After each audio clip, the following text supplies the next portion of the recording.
What is the hybridisation of the chlorine in the ClO2 molecule. तो हम इसको दो तरीके से देख सकते हैं, एक तो है स्ट्रक्चर के थ्रू, इसकी लुईस स्ट्रक्चर मैंने आपके सामने बनाई है, दूसरा इसका फॉर्मूले के थ्रू आप देख सकते हो। फॉर्मूला क्या कहता है, बैलेंस सेल में कितने इलेक्ट्रॉन है सेंट्रल एटम के में डिवाइड बाय 2, अगर कोई यूनिवैलेंट स्पीसीज और किसी भी तरीके का चार्ज नहीं है तो इसका मतलब 7/2 का आंसर होगा 3.5।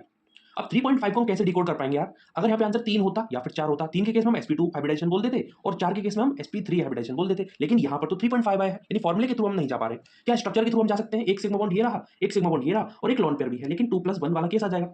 क्या यहाँ पे ऑड इलेक्ट्रॉन है, अब ऑड इलेक्ट्रॉन को काउंट करना है या नहीं करना, वो उसके लिए पूरा का पूरा कंसेप्ट है। कंसेप्ट ये कहता है कि अगर कोई ऐसी स्पीसीज हमारे पास में जिसमें सेंट्रल एटम के ऊपर कोई ऑड इलेक्ट्रॉन है लाइक दिस, तो उस केस में दो केस हमको देखने पड़ते हैं।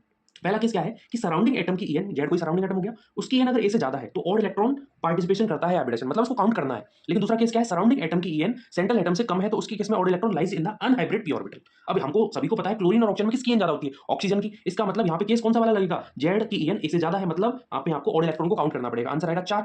4 के केस में हाइब्रिडेशन होगा sp3, तो यहाँ पे सही आंसर है sp3। सिमिलरली आपके सामने दो सवाल ये है कि CF3 रेडिकल और CH3 रेडिकल का हाइब्रिडेशन क्या होगा। कमेंट सेक्शन में इसका आंसर आपको देना है।